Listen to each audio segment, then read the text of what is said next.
Good morning and welcome back to Rising. Hello, Jessica. How are you doing?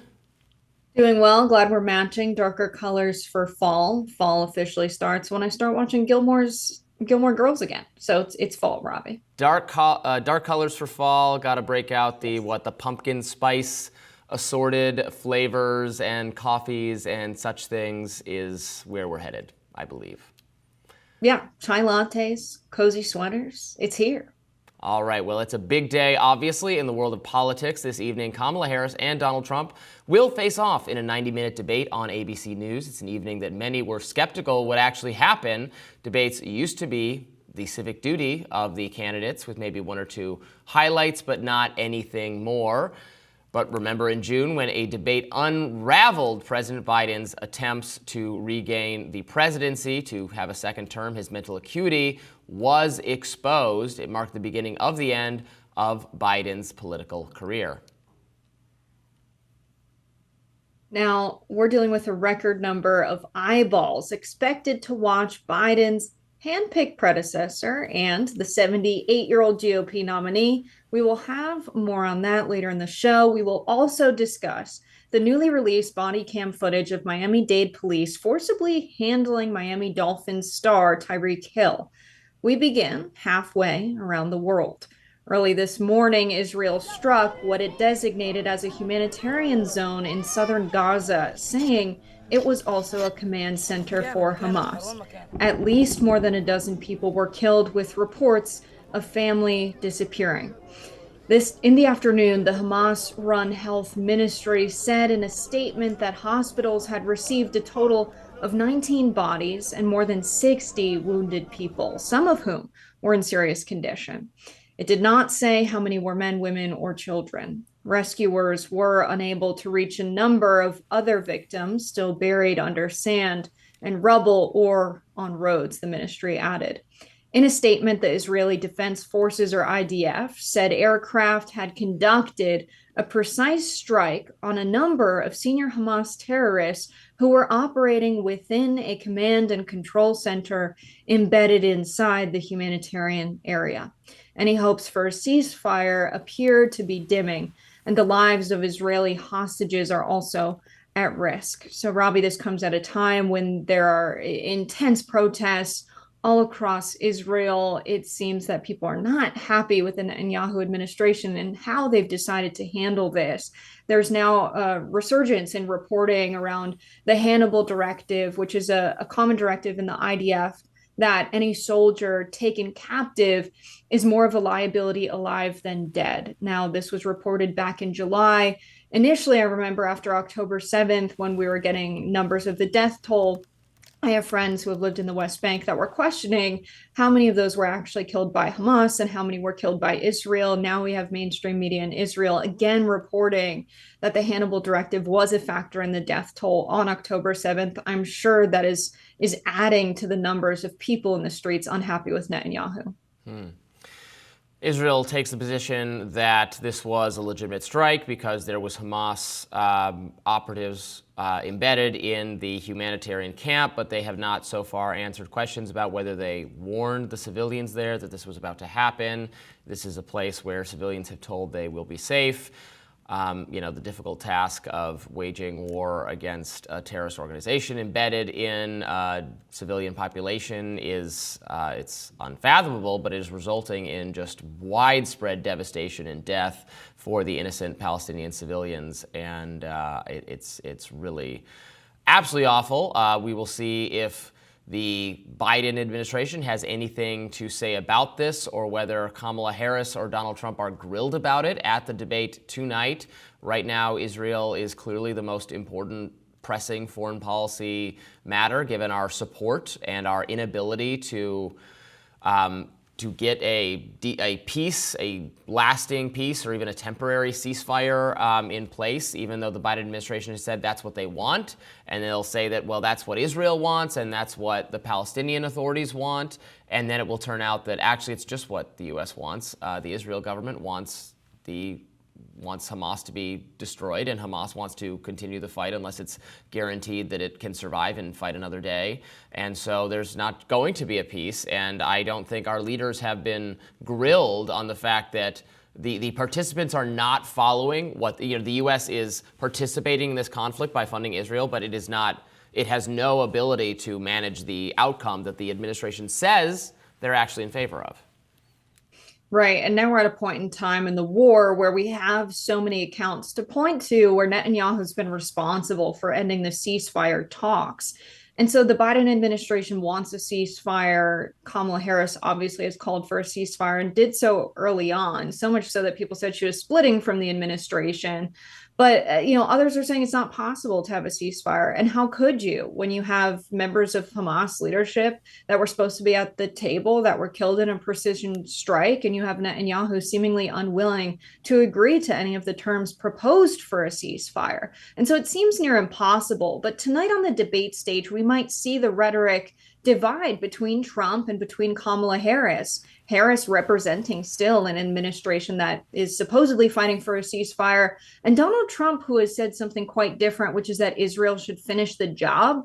So we actually might see them disagree on how to move forward in the Middle East. That's something that I'm going to have my eyes on, especially as we have the confirmed killing of a Turkish U.S. citizen in Gaza, or rather in the West Bank, who was fired at by the IDF. There was a group of protesters, including Americans, who were fired at by the IDF. So now that Israel moves into the West Bank, does finishing the job mean taking control of the West Bank in addition to Gaza? I think Donald Trump's going to have to answer for what finishing the job means, because you can't have such a vague response to such a widespread conflict in the Middle East. I hope that, ABC correspondents will be asking precisely for answers on what the path forward is there, because I don't think anyone wants to see this devolve into a wider war in the Middle East, potentially with Russia involved. I agree that he should be more specific. I finish the job means, as far as I know, but he should clarify it further. I agree with you. Finish the job, I think, means finish the job of taking out, destroying, crippling Hamas, not some occupation of the Palestinian areas of the Middle East. But of course, maybe that is what members of the Netanyahu government have in mind. Obviously, that's the criticism against the Israeli government, that this is a slow colonization process, and certainly some of that has occurred in the West Bank, which has been criticized and deserves criticism. But Harris has not said anything so far to indicate she has in my view, a remotely different stance on this issue from Joe Biden, that she's part of this administration. I mean, this is her fundamental task, is explaining, how the policies of Biden that she's been a part of being so unpopular for years, and she's been a part of it, and she's kind of renouncing some of them. She's certainly renouncing some of the things from her previous political iteration as a candidate in 2020. So she'll have a lot to answer for if she has listened to progressives and think this has gone on far enough and there needs to be stronger efforts undertaken by U.S. advisors to constrain this war, to bring it to a close. We'll see if that's what she's up for doing. I don't think she's given any indication so far, but we'll see. More Rising right after this. First presidential debate is mere hours away. A new national poll released by the Pew Research Center shows the two candidates tied, each getting 49% of the vote. There's no question this will be a pivotal moment for the Harris campaign, as she shied away from media, only doing one sit-down interview with Dana Bash so far. Makes sense then why the latest New York Times poll found 28% of likely voters say they felt they needed to know more about Harris, while only 9% said the same about Trump. Harris is no doubt going to face questions about her past and present policies and will have to fend off attacks from Trump. Here to set the scene is The Hill's White House columnist, Niall Stanage. Thank you so much for joining us, Niall. Good to be with you guys. All right, what are you expecting to see tonight? This is seen as a real opportunity for Kamala Harris to explain some of the rebranding that has taken place over the last several weeks as she ditches some of the progressive policies she was forced to co-sign in the 2019-2020 era. What do you think you'll see from her? I think there's more at stake in a way for Vice President Harris than there is for former President Trump, partly because of the reason you mentioned in your introduction, Robbie. The fact is that there are more voters who are persuadable one way or another with Harris. With Trump, you know what you're going to get. A large number of people love that. A large number of people loathe that. There aren't really that many undecided voters. So with Harris, I think there is a real opportunity for her to make herself acceptable and to try to explain those changed positions. But there is very appreciable downside if she comes across as inauthentic or if she simply doesn't have a good enough explanation for those shifts in position. Now, we saw her roll out a bit of her economic plan on the campaign trail. We've had the media talking about these capital gains taxes, and a lot of people have misunderstood them. If you do not make over $1 million, you probably shouldn't worry about this at all. Do you think we're going to hear her clarify her economic plans at all in the debate tonight? I imagine she'll talk about her economic plans in broad strokes, Jessica. I'm just not so sure exactly how much detail she will offer. Things like the capital gains proposal is something that she could go into, but then you can quite easily get lost in the weeds, whereas I think she wants to make this broad thrust about an opportunity economy, as she calls it. So, I mean, she can get into this stuff. Maybe she can clarify or at least push back on some of the attacks made against her. But I don't necessarily expect a whole lot of really granular detail about her economic plans. In the June debate, the disastrous debate that ended Joe Biden's attempt to win a second term, that was obviously mostly the focus.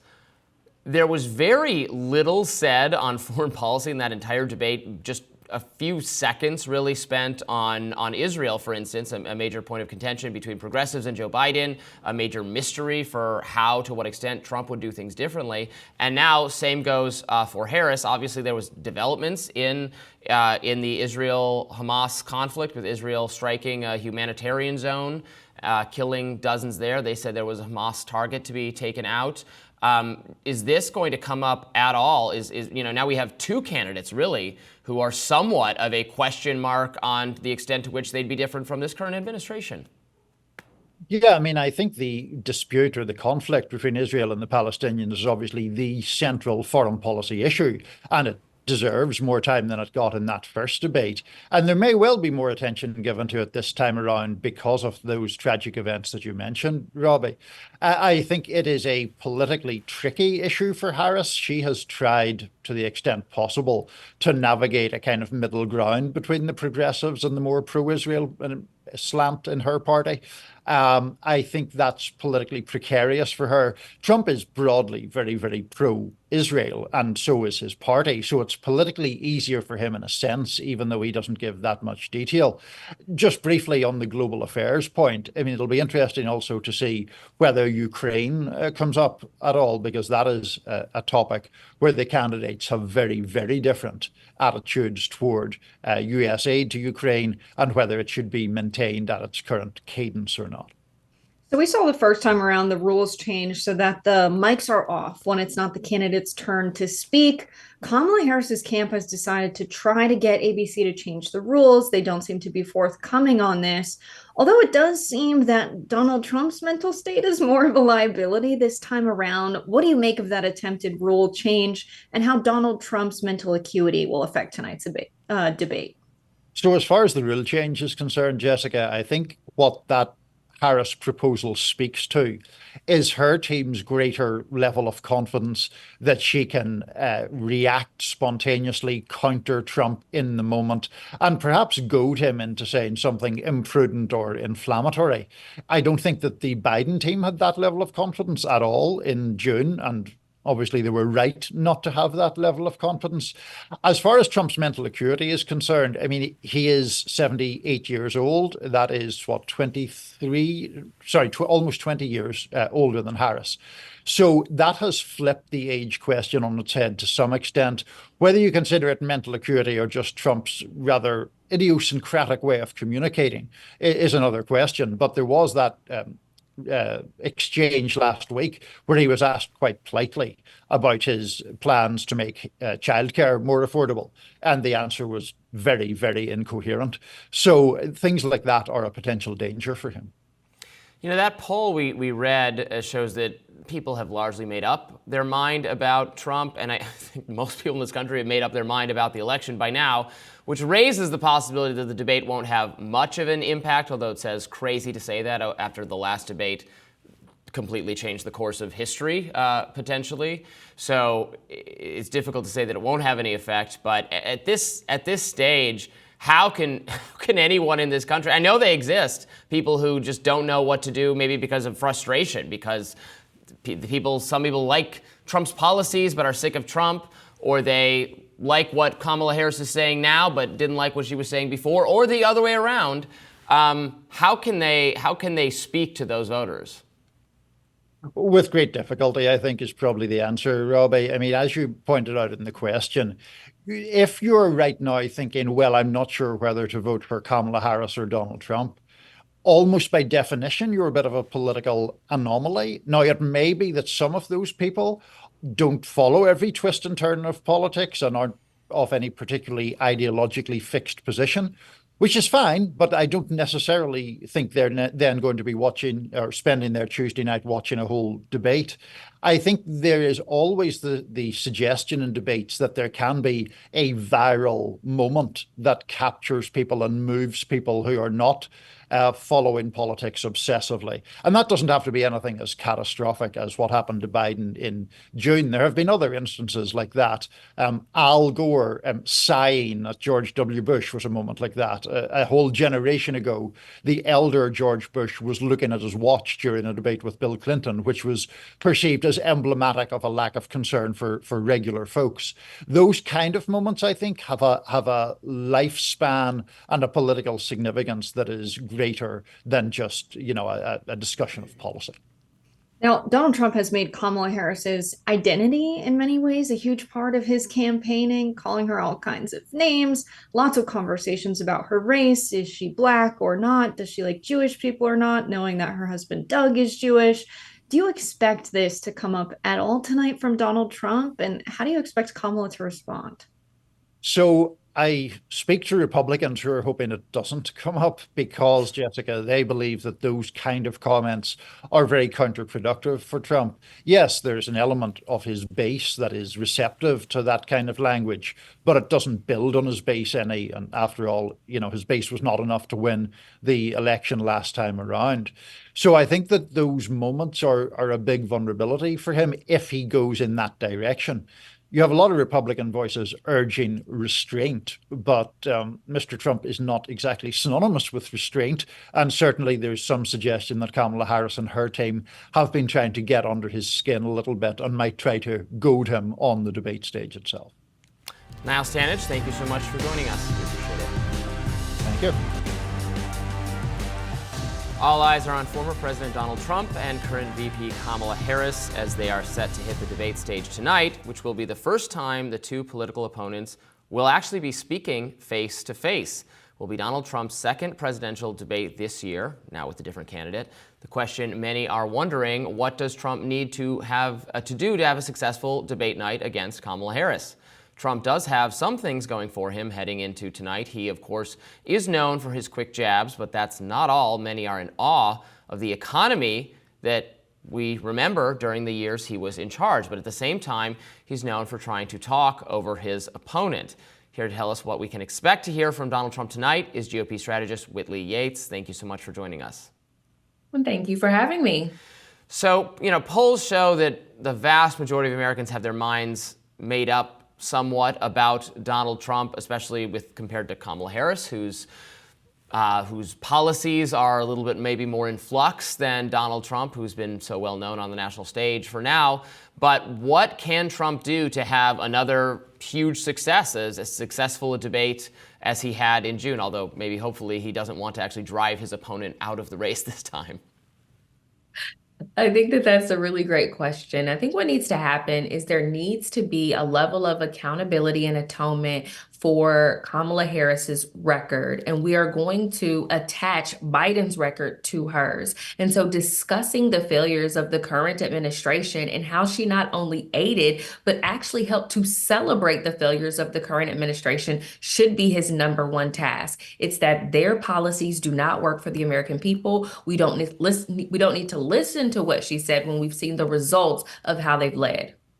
Now, he's been preparing in part with the help of Tulsi Gabbard. This has been in the media a lot. Tulsi Gabbard famously hit on Kamala Harris's record around, the imprisonment of people for minor offenses, the imprisonment, or rather jailing of parents for the truancy of their students. If they were absent from class, there could be criminal implications under her, time as Attorney General there of California. I don't think we can expect Donald Trump to be hitting at her from the left on criminal justice, but what are you expecting with the Tulsi Gabbard prep?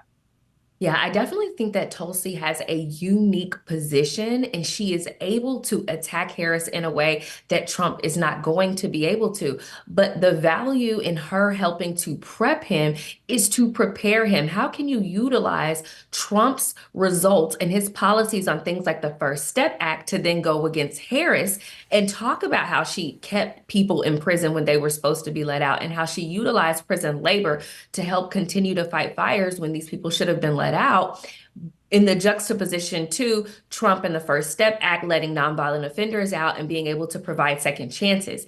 I think that Tulsi's position in helping him to kind of cultivate that narrative and that messaging is key. And what do you think about Trump, calling out some of these policy flip-flops Kamala Harris has had in recent weeks, with her saying she no longer stands by decriminalizing the border, she no longer stands by her electric car mandate for 2040, and fracking, and on and on and on. Given the format, will Trump be able to effectively, say, well, what does she... The political stance she has now, is that her true stance, or is she actually secretly a progressive and she's trying to pretend that she's a moderate? Is he going to be making that case? He most definitely needs to make that case, and I don't know if he will. That's what we need to be watching for, because the truth is we don't know what we're going to get with Kamala Harris. We don't know who she is from 2016 to 2020 to 2023, even now in 2024. She's flip-flopped on so many of her stances that she will say whatever is politically profitable in order to get in a position of power and to maintain that position of power. She will take credits for the wins of the Biden administration, while the failures and the losses of that administration she will completely distance herself from. And so he must be able to be an effective communicator, to not get caught off guard or down some rabbit hole, and be able to stay on message so that the American people can understand the difference between the two candidates.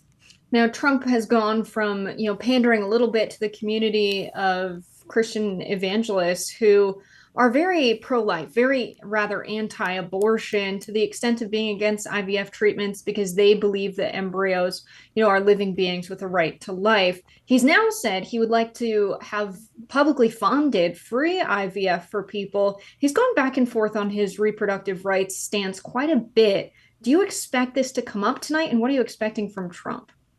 I absolutely expect it to come up because, to be quite honest, the left has made this entire campaign about reproductive rights of women, about the Dobbs decision, about Roe v. Wade, and about abortion. And so where Trump stands on these issues is going to be very important, specifically with the group that he's not doing his best in, which is the suburban white women. And so his stance not only on IVF, but his stance on abortion, sending it back to the states and being able to say, hey, I washed my hands of this, and it is up to you to rally and to go and to advocate for yourselves within your state house is going to be very important, especially when all eyes are on him. And he obviously is competing for the top office in the land against a woman, which would be the first woman in office. And so he already knows he's going to be at a disadvantage. So how he's able to overcome those objections and show not only that he values women, but that his stance is what's best for America will be the deciding factor for those women.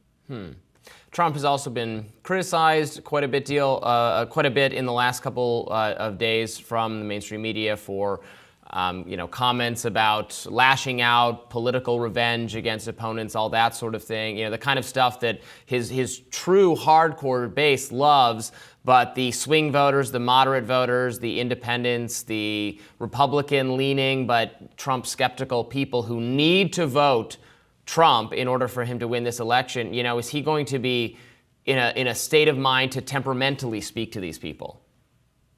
I think he is going to be in a state of mind to temperamentally speak to these people. He has debated more presidents and been in more presidential debates than any other candidate in the history. I don't know if that's necessarily a good thing or a bad thing, but what I can say is that he has been prepared and has been preparing for things like this.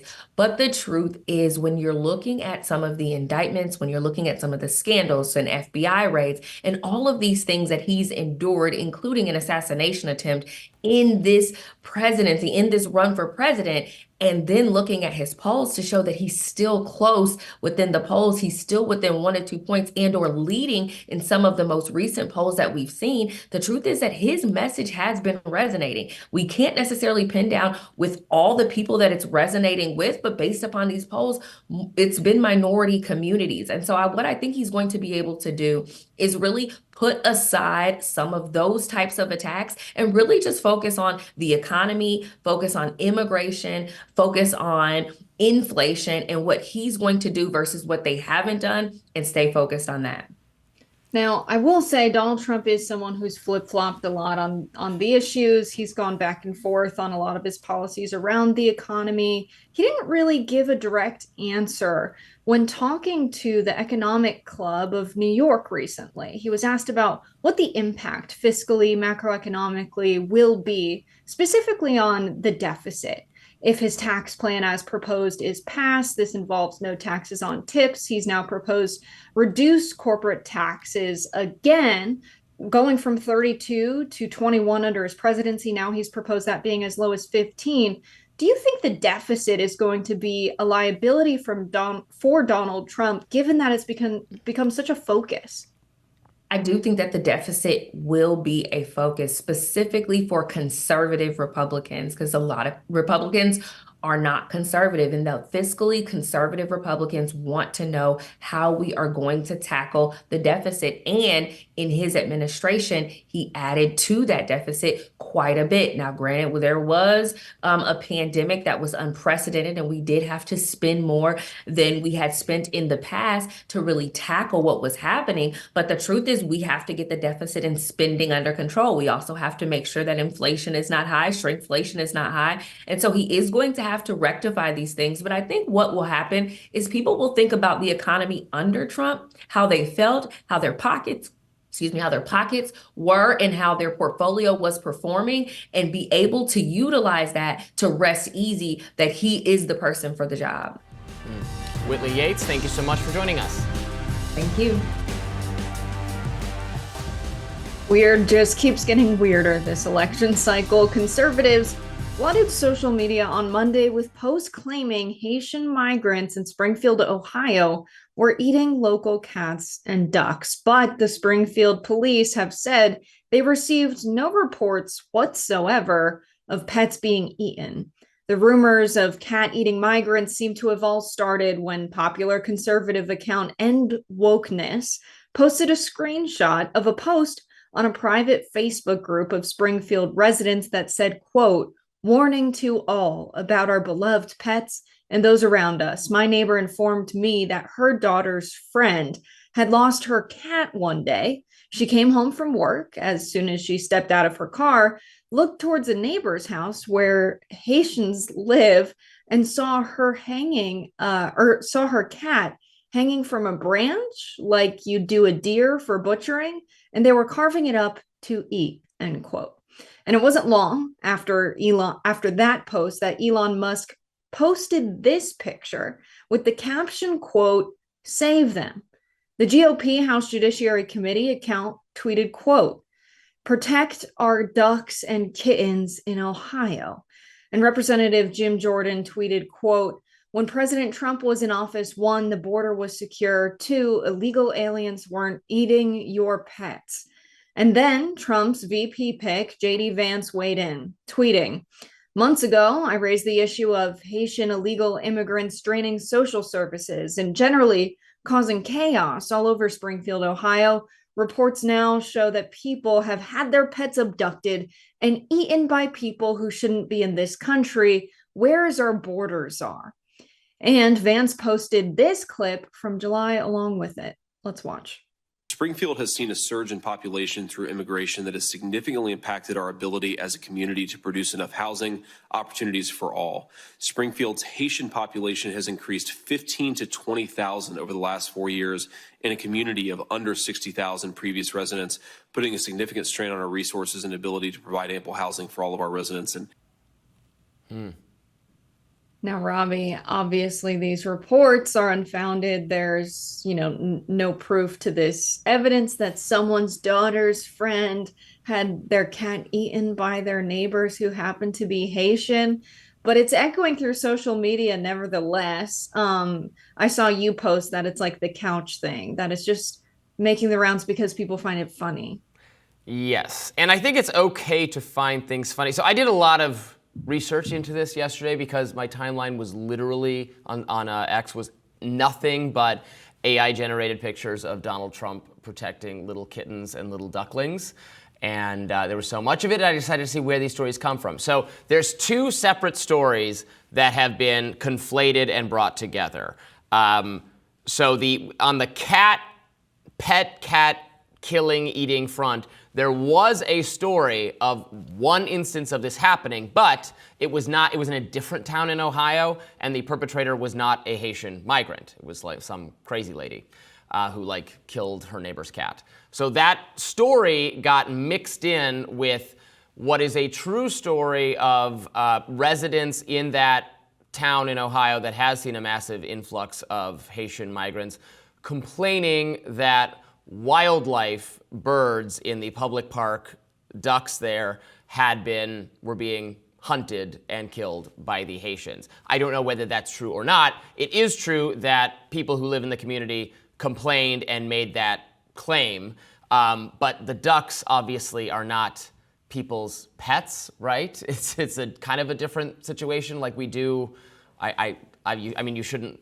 hunt animals in a public park where where there isn't hunting broadly available, but I've eaten duck, like white people eat duck, so I was failing to understand the this is terrifying, they're coming here to eat ducks sort of narrative going on. So there's my corrective for what the kitten duck story is. Yeah, eating people's pets is a stretch. Eating ducks, I believe. People eat ducks all the time. That wouldn't be new or weird. It's like those posts where you're from real say, America. You probably know people doing duck hunting. I know people doing duck hunting. It's true. It happens a lot. Duck Dynasty is a show I watched growing up about a family that literally created a dynasty. They became very wealthy, creating these little devices that you make duck calls with. Yeah, and those are conservative superheroes. Yes, yes. And so it seems like this is one of those things that, it's classy when you're rich to eat ducks, but it's pathetic when you're poor. It's just ridiculous. Like camping, like sleeping outside, very classy when you're rich, a fun leisurely activity. But if you're poor, Gavin Newsom's going to come destroy your camp. I think the amount of Haitian immigrants we have and have had over the past few years is huge. But let's not forget, Jean-Bertrand Artiste was the first democratically elected president of Haiti. The United States staged a coup against him. We currently have sent troops via Kenya and the United Nations to Haiti. The United States has been terribly involved with a lot of political activity that's destabilized the country and left a lot of people with nowhere to go. And so I think about the influx of Haitian migrants paired with Joe Biden's response to this crisis, which has been record levels of deportation, more than the past 4 presidents combined. And so when we look at what's going on, yes, there's an influx of Haitian migrants, but we don't need to make conspiracy theories about them eating our kittens. We can just study our history to figure out what's going on here.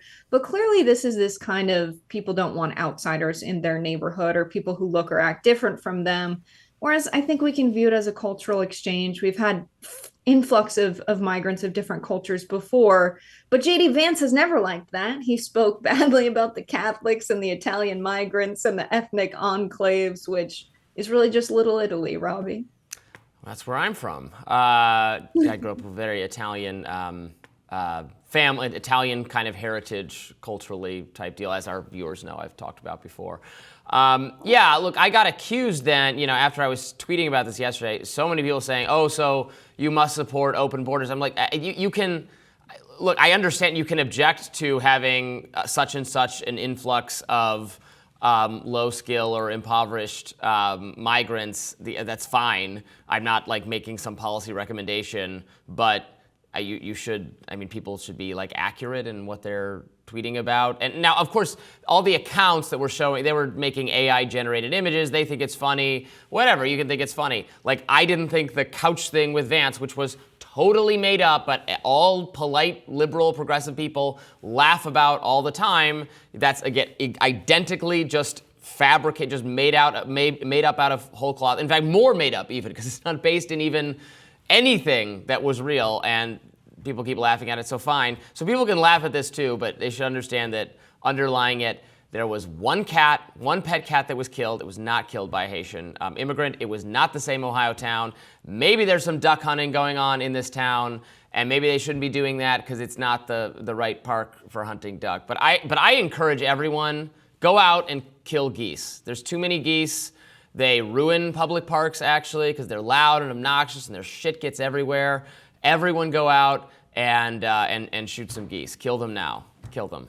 That's goosicide calls from Robby. Yeah. The Canadian geese are go. crossing our northern border. Yes. They're terrorizing our towns. They're Thank you. terrorizing our children in public parks. It's unacceptable. In my hometown, They're probably voting in our elections, too. They're voting in our elections, these Canadian geese. No, in my hometown, we had a huge population of Latin American migrants, Central American migrants who were always fishing. That was like their thing. No one cared about that. No one was like, oh my God, they're overfishing the Long Island Sound. Like, no one was eating the fish in the Long Island Sound anyway. It's fine if migrants who want to fish to eat fish. It's like what happened to teach a man to fish, Robby. Now people start hunting ducks and fishing, and they're criminals, and it's unacceptable. Especially because we don't want them relying on I don't want to, rely on the welfare system type deal, coming into our country to take advantage of welfare. Instead, coming to our country, hunting wild fowl, waterfowl, and being resourceful and eating them. That's the way to be. That's the good way. Wasn't a cooked goose a delicacy at one point? Wasn't that rich people food at one point as well, Robby? I don't think I've ever eaten goose. I've definitely eaten duck l'orange. Just not the Canadian one. Yeah. The Canadian ones have a funny flavor. No, back to their country. Garbage. If their healthcare system is so great, those geese can fly back to Canada. No, they're coming here for the classy treatment. Don't like it. All right, we got a little silly there. More Rising right after this. Tonight is the night Kamala Harris and Donald Trump will square off in the first and possibly only debate between the two before the election. From muting mics to drilling the candidates on the issues, the 90-minute debate might give undecided voters a little more to chew on as they make up their minds if they haven't already. Harris getting slammed for not only avoiding unscripted interviews and also for still having a fairly scant explanation of where she stands on the issues, where she stands now relative to her own positions just a few years ago. Here's independent journalist Glenn Greenwald's take. She finally did something today that she has thus far refused to do. She posted a page on her campaign's website entitled, quote, Issues. And it purports to finally advise the country, advise Americans on what she actually believes and intends to do if she becomes president. The problem is that the page really does nothing of the kind. It is as cliched and vapid as it is vague and evasive, thus compounding her growing problem that Americans, for good and obvious reason, say they have no idea who she really is or what she actually stands for, because the real answer is she believes in and stands for nothing. Joining us now, I'm excited to have Glenn Greenwald of System Update with us here. Thanks so much for joining Rising. Great to be with you guys. Thanks for having me on. Before we even get to Kamala Harris in the debate, I have to ask you, I know you have weighed in on this, but we want you to weigh in on our show. The Cheneys are now big supporters of Kamala Harris, and Kamala Harris has welcomed that endorsement. You're someone who has criticized the Cheneys for a very, very, very long time. What does it say that the Democratic Party tent is now big enough for? It's big enough for the Cheneys, I guess. I don't know that it's big enough on the other end. Well, I began my journalism career in large part in order to highlight and call attention to and warn of the attack on the foundations of our constitutional liberties and constitutional system, by George Bush, who nobody thought was running anything at the time, and Dick Cheney, who people thought were the mastermind, and developed a very large and enthusiastic audience, primarily of Democrats and liberals, for doing so, because at the time they talked about Dick Cheney. This is not 100 years ago. This was 20 years ago. The way they now talk about Donald Trump, he was a white nationalist, a racist, somebody who was willing to go to war to drive up Halliburton stock, a torturer, etc. And not only that, when people like Bernie Sanders are now asked, like, what about Dick Cheney and Liz Cheney endorsing your party and your candidate, they'll say, oh, it's not that we have anything in agreement with them. It's just that Dick Cheney is, at the end of the day, no matter how much we disagree with him, a patriot who values American democracy and wants to preserve it. I was like, do you remember Bernie Sanders? Because you're definitely old enough to have lived through it. You were in Congress, in fact, that in 2000, the consensus among American liberals was that Dick Cheney was an enemy of democracy because he used 5 Republicans on the Supreme Court to steal the election and empower himself from the rightful owner, the rightful winner, Al Gore and Joe Lieberman. So to even hear that rationale is stunning. But I think the key point, there was a segment, I don't know if you saw it over the weekend, we covered it last night, where Liz Cheney went on ABC. Of course, she goes everywhere when she endorses Kamala, and was asked about her and her father's endorsement. And she didn't pretend that the only reason was this antipathy toward Trump. She said, and I think she's absolutely right, that from the perspective of her wing of the party's foreign policy, the Cheney family's foreign policy ideology, they are far closer to the Democratic party's worldview under people like Biden and Kamala than they are to the Republican Party under Donald Trump. And I think that has been the key, not just of the Cheneys, but the Bill Kristols and the David Frums and the Nicole Wallaces, all those people from that era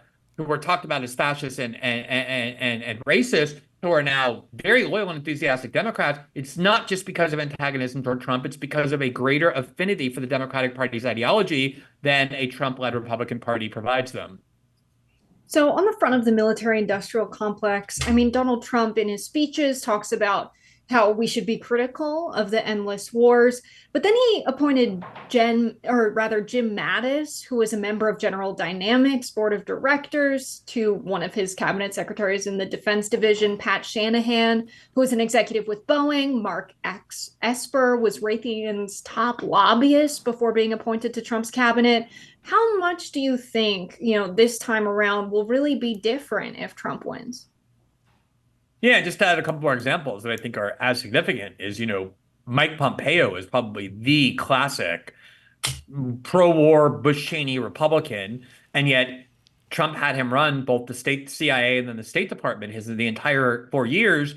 And then now we were hearing Nikki Haley is like the classic, Zionist-controlled neocon that we heard in the primary. She was appointed to be his ambassador to the UN. His administration was filled with people who represented ideology that he insists that he despises. That, in part, I think, is a byproduct of Trump's principal character and personality flaw, which is that, as everybody knows, you can easily manipulate him and flatter him by telling him how great he is, and then he will love you and appoint you to any position that you want, no matter what your ideology is. And I think the other real issue is that in order to actually take on long-standing, decades-old dogma and power of the permanent Washington faction, you need to have incredible amounts of discipline and dedication and devotion to that task. You need to be very courageous about confronting it, all the things that Donald Trump isn't. Nonetheless, just even his rhetorical deviations, and I also think there's some policy ones with things like Russia and Ukraine and the like, but even just the rhetorical deviations of, say, questioning the ongoing utility of NATO with the fall of the Soviet Union. Why do we need to be part of NATO? Why are we aligned with Western Europe? Why do we pay for their defenses? All the things that are sacred to the U.S. security state, to say nothing of his willingness to attack the CIA and the FBI is corrupt and part of the deep state. That just makes him so unpredictable, and not just unpredictable, but actually counterproductive to the people, the bipartisan establishment's power structure in Washington. And just the unpredictability alone makes him less preferable to Kamala, who, if she's nothing else, is a very reliable servant of power centers if it advances her career. And I think that's a big part of why there's this animosity toward and fear of Trump, not because he's some devoted revolutionary, but just because of his unpredictability. So for the last several weeks, Kamala Harris, or through surrogates, if not herself, has been, signaling a dramatic shift on many policies she claimed to have supported in the 2019-2020 cycle, from energy policies, border-related policies, and other things. Bernie Sanders recently described that as, her basically giving up the the positions she thinks are unpopular in order to win the election. He said, yeah, that's what she's doing. I think it contributes to, even if I like some of the policy flops, the shifts or the moves, it does contribute to this idea that she actually doesn't really stand for anything and is thus not a particularly inspiring figure. Is that an impression she's going to work at all to try to shake in this debate? When she ran in 2019, she concluded that the only real sort of space that she had to become a successful candidate was she couldn't run as a centrist or an establishment status quo candidate because Joe Biden obviously occupied that, being Joe Biden.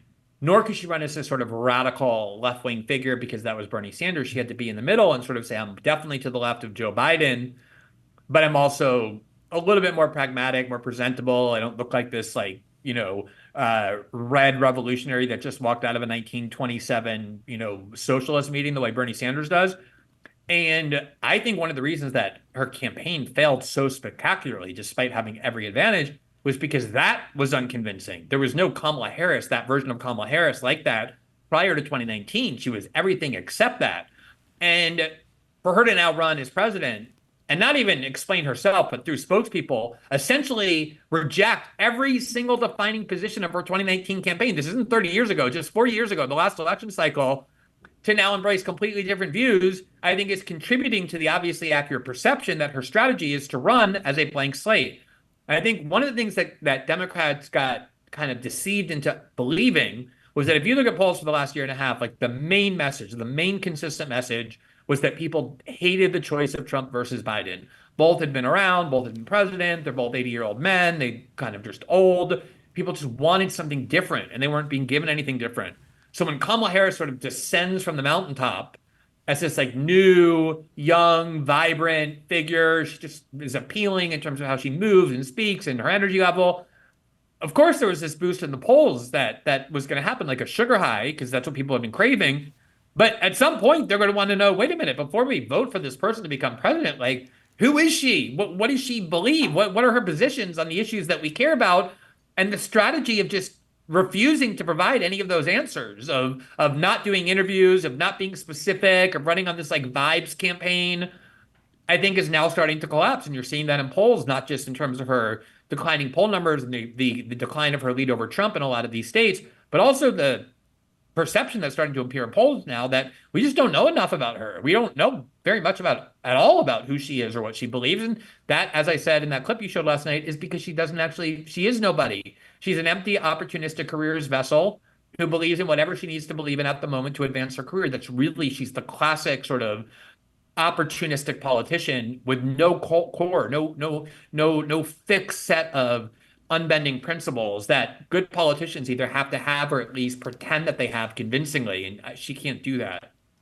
So it does seem that she is, someone who can be convinced by popular rhetoric and popular movements. A lot of people were rejoicing on Twitter that her putting up policies on her website was the result of their concerted effort, very online, to complain about it. Her nominating Tim Walz does seem to be following this tide of public opinion in some way. She's also got Brian Deese as an economic advisor. He's progressive leaning, and it seems that her tune is changed on the economy in a similar way to how we saw Hillary Clinton talk about, Medicare for all, passing a public option, making healthcare more affordable, when Bernie Sanders was really running the numbers of exactly how we're going to pay for it. She was sort of in the camp of, we already have the money there. And she's right. A public option would be cheaper than the current, industrial complex we have around the provision of healthcare in the United States, cheaper by trillions, tens of trillions of dollars. It sounds like she's talking about economic policymaking in this common sense way of, well, we'll look at the return on investment rather than the initial price tag. Do you think we're going to hear more of this from her? Do you notice a shift with how she talks about the economy?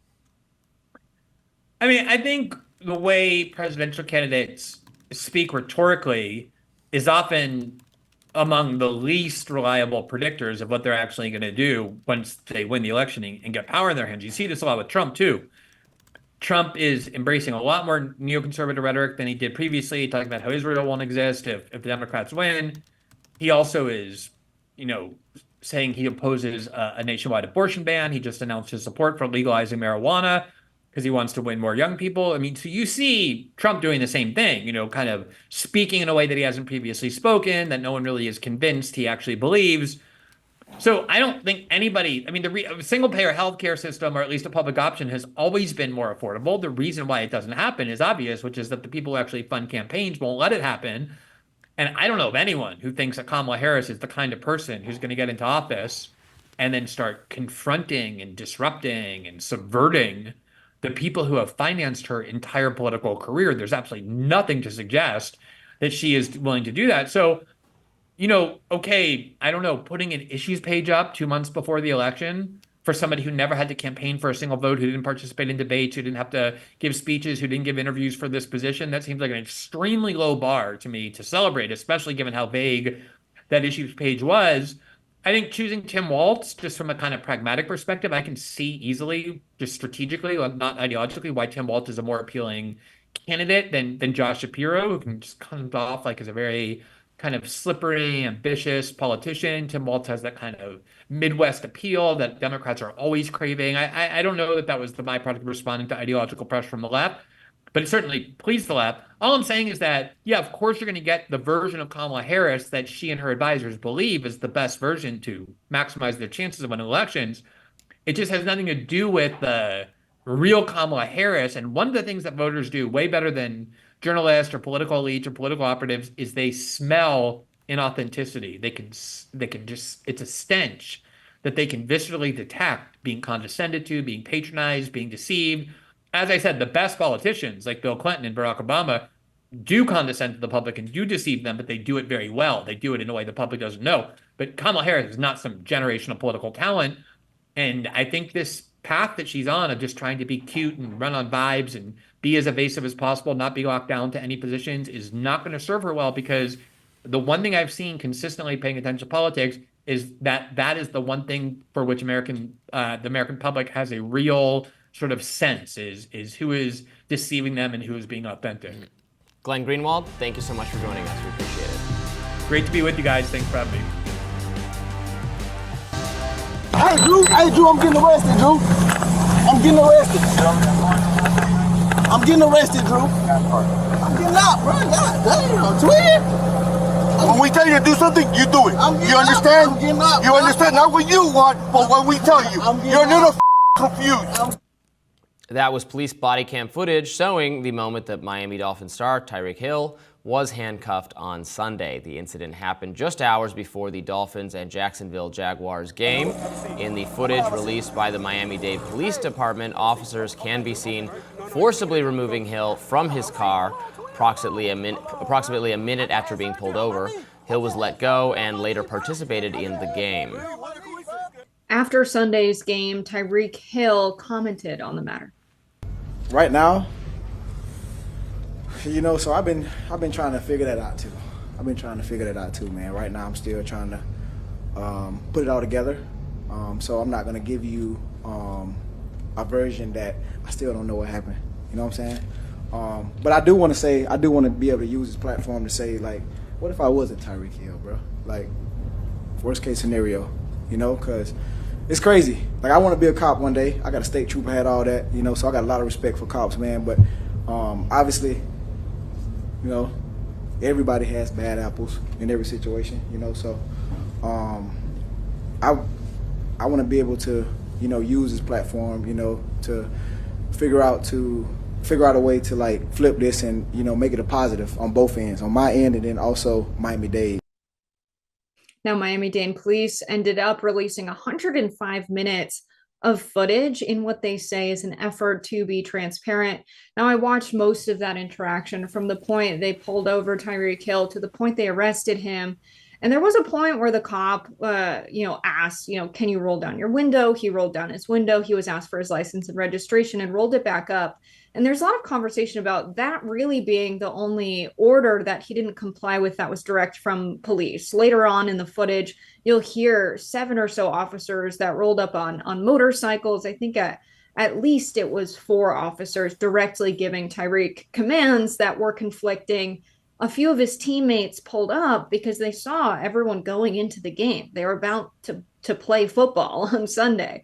And so because he had an agent that he was able to call quickly and these teammates that were willing to pull over for him and actually violate traffic laws in order to do so to ensure their teammate was safe, because as they said, they called Drew, who is the agent, and they said they're beating on Tyreek Hill. And so to ask the question, what if this wasn't Tyreek Hill and this was a usual traffic stop? We wouldn't have the media attention. We certainly wouldn't have the footage released this quickly. And so it's a good question to pose, and it's not one I have an answer for.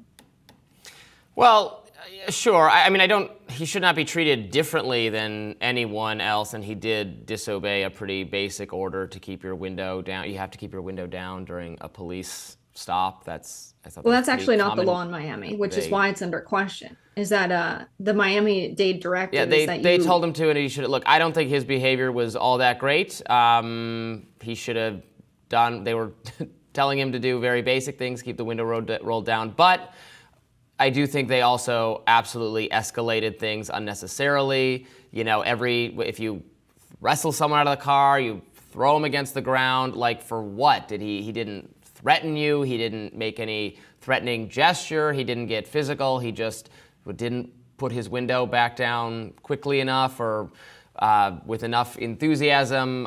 That's not, to me, a basis for the police to start swearing at him and then actually handcuff him in that aggressive manner. If you're the police, you want to de-escalate matters. You only want to take forceful action if it's strictly necessary, because it creates more of a headache for the police. Now those officers got to be investigated, and there has to be an internal affairs investigation. They're going to be off duty while that's pending. It's like all this headache and paperwork and publicity for no reason, because they could have just been a little nicer about it, and he should have been as well. So I'm not at all going to let him off the hook here. This seems like a case where, good thing we have body cam footage and people can decide for themselves, but everyone in that situation could have been a little less hot-headed, and then it would have been fine, would be my takeaway. Right. Well, I think the officers were clearly the ones that were hot-headed in this situation. Tyreek Hill, throughout the entire interaction, was extremely calm. I am shocked at how well he handled this, especially as someone who's amped up about to go play a football game. I mean, that's a situation where your emotions are involved, your testosterone's at a high. So the fact that he was so calm throughout this entire interaction, he was well within his rights to keep his window rolled up while he grabbed his information, his registration, to give it back to the officer. I have a big question around whether or not we truly have civil rights against an unreasonable search and seizure, or to freely move about public spaces if suddenly you have to obey every police officer's command. Supposedly we have rights that suggest we don't have to obey every police officer's command. We have rights to not show identification. We have rights to not be searched. And so this idea that suddenly it's against the law for disobeying an officer, that sounds to me like a fundamental infringement on our rights, and we don't see enough cases questioned constitutionally on that basis. And so I would like to see something come out of this that's a larger question about what rights we truly have if we have to obey everything an officer tells us to do. Because supposedly Tyreek Hill was well within his rights. This was a traffic violation. That's a fine of about $30. The idea that he was yanked out of his car, thrown to the ground, and arrested for having his window rolled up while he reached over to grab his registration is shocking to me. And so I'm very interested to see what comes out of this. Tyreek Hill is obviously known as a controversial figure for having a couple run-ins with the law in his past. But in this situation, seeing the way he interacted with the police, I wouldn't know that. Yeah, I mean, being excited about a football game is not an excuse for speeding and reckless driving. Now, I don't know how fast he was going, or if obviously sometimes people are pulled over by the police and you're like, I'm 5 over in a, well, come on, it's ridiculous. It's happened to all of us. But, just not liking that you're being pulled over the police. Nobody likes interacting with the police. Nobody likes getting a ticket. Nobody likes getting stopped. We all have but I had to, it wasn't my fault, blah, blah, blah story. I've had those stories before. You probably have too, Jessica. So I get it. Nobody enjoys paying speeding tickets or parking tickets or interacting with the police. But, you do have to be contrite and do what they say during the interaction, and then you get a ticket or don't, and you drive off, and that's just like how life goes. You can't be, well, I'm some famous football player, so I don't have to do what they're telling me to do, and I can complain about it, and et cetera. But again, I'm not being too harsh on him because he mostly did what they wanted, and he did say, well, just write me the ticket and get it over with. And sometimes the police make you wait forever, and he wanted to get to the game. I understand it, but I don't want different or special treatment for him. I just want good treatment from the police for everybody.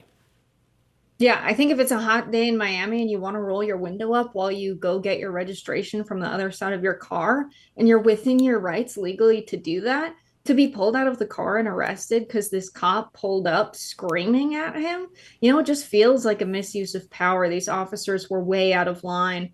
And I think it would be smart for, Tyreek Hill to press charges against these officers. And to hear the response of the Miami Dolphins after the game, it was really interesting. Their offensive line coach has been in the media a lot. He was in his aviators doing his usual press conference after the game, and he got kind of emotional. And he is someone who is white, and he said, the thing that messes me up, he used a different word, the most about this is that I don't understand what that feels like to be in that situation. And that's really what's messing me up. And this was after the footage was released. I don't know if he had seen it yet. But just to hear the response from the Dolphins and from the NFL, he actually did a touchdown celebration in the game where he was put in handcuffs by a teammate, making fun of how the officers had treated him out there. But I really think, this gets to the heart of the issue, and the NFL has fired people for their protests around Black Lives Matter before. And so I would like to see the NFL change, their tune on this now that so many sports fans are paying close attention to this.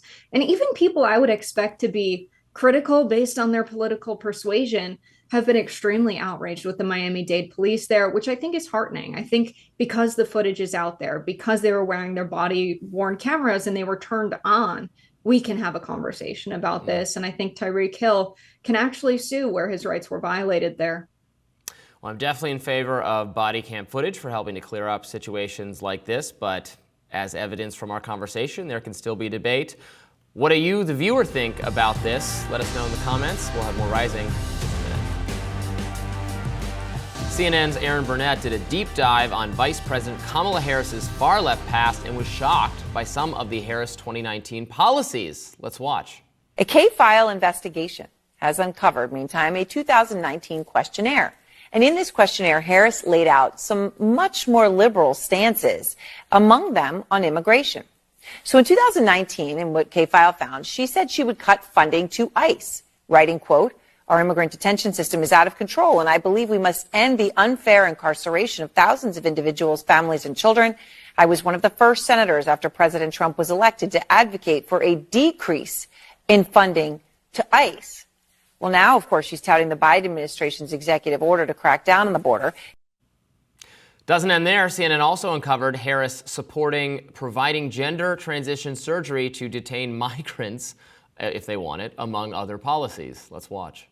She said on immigration, she made this open-ended pledge to end immigrant detention. She said she supported taxpayer-funded gender transition surgeries for detained migrants. She also said she supported Taxpayer-funded gender transition surgeries for detained migrants. She actually said she supported that. She both wrote and answered in the affirmative when she was asked this. Oh. And she said she also supported it for federal prisoners. Now, she also pledged to slash immigration detention by 50%, close all family and private facilities, and decrease funding for ICE, and then the end ICE detainers with local law enforcement. I mean, these are things that, it would be hard to think that you would come up with taxpayer funding gender transitions for detained migrants, and yet this, as you say, written and verbally. What else, did you find?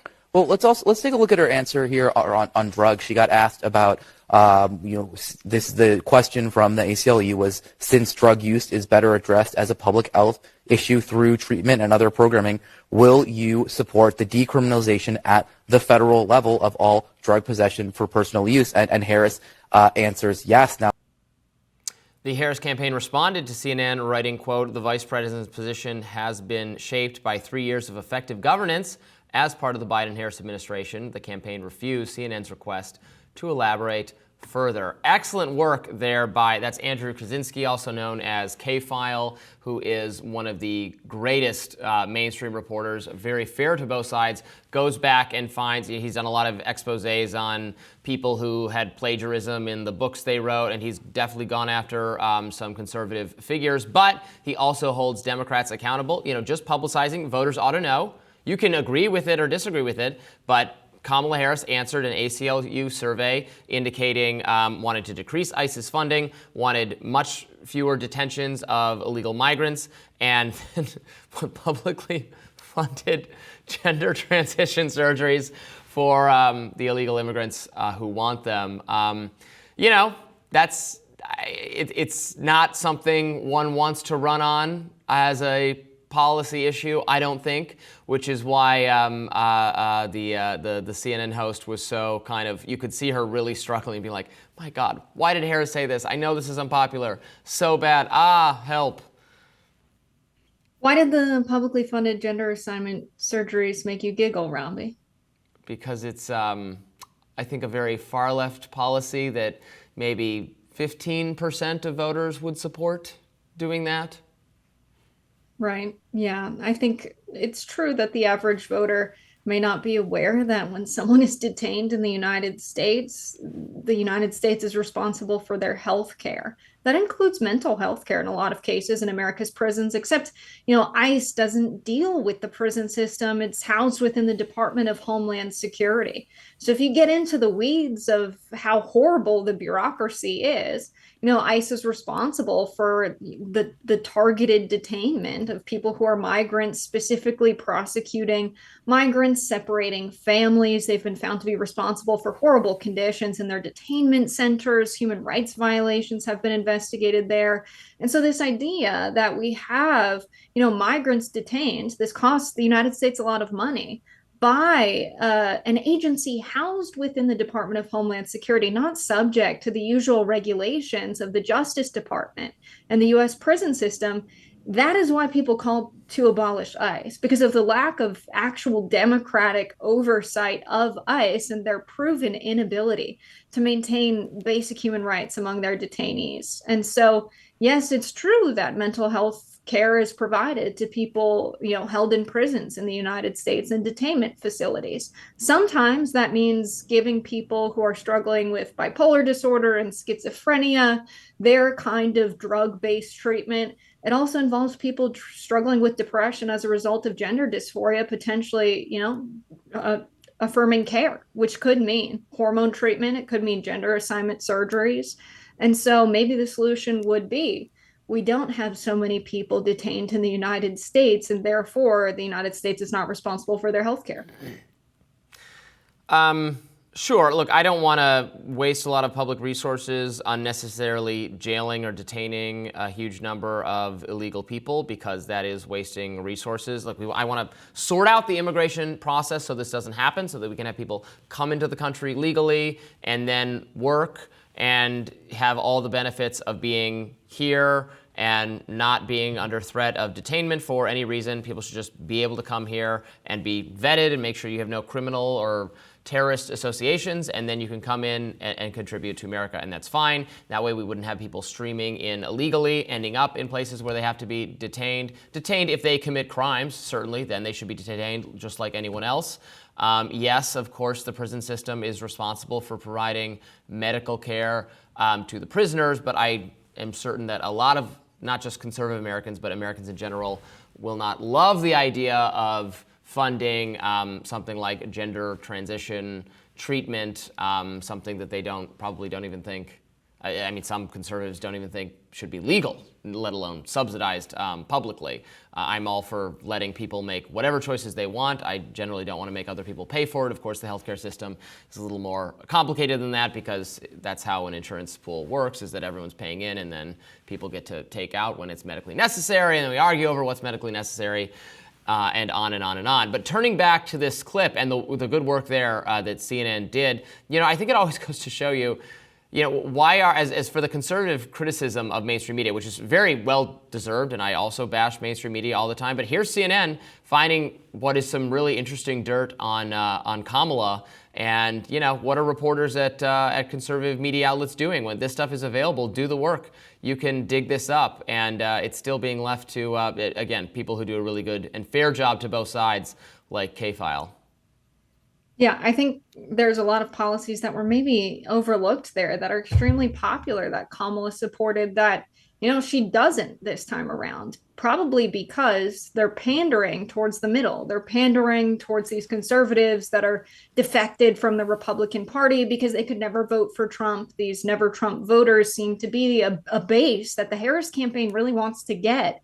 And so Kamala Harris spoke about banning fracking in 2019. Now she talks about a slower transition towards being more sustainable when it comes to energy sources. She spoke about what healthcare would look like. At one point, she supported Medicare for all. And so this idea that, she supported popular policies that are progressive in 2019 that she doesn't anymore, I think warrants some more attention. What is the new solution to ensure Americans have healthcare that is either free or affordable? That is healthcare that they fund through every day working in the United States of America and bolstering up an economy and ensuring our public revenue can be well spent on things people actually want, like healthcare and good education.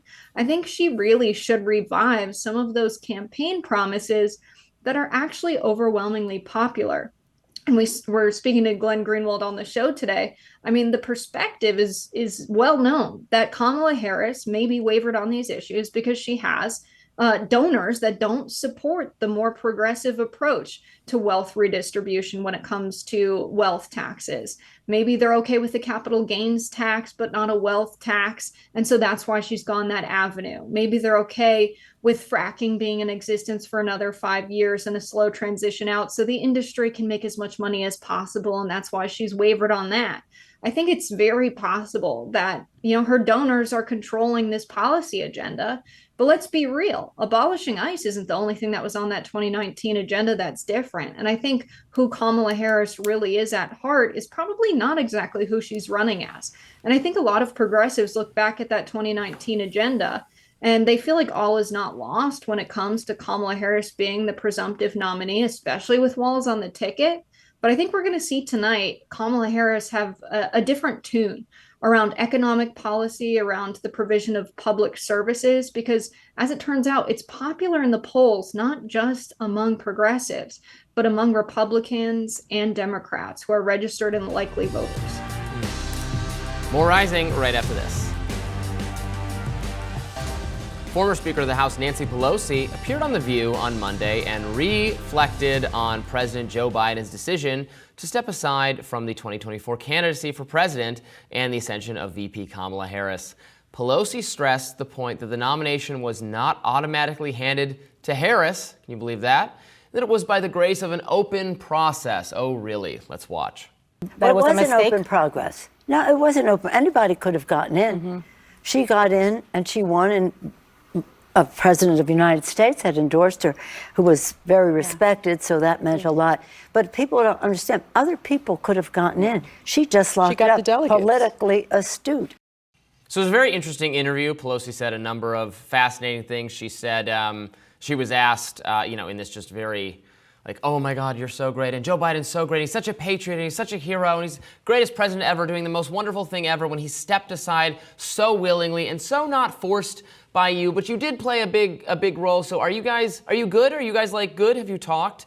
And she did not say that they're good and that they've talked, but she said, and the problem wasn't Joe Biden, the problem was the campaign, and the campaign didn't have a strategy to win, and so we said, but it was his choice, but some people wanted a different choice, but it was a choice that he had to make. That's the way she always says it.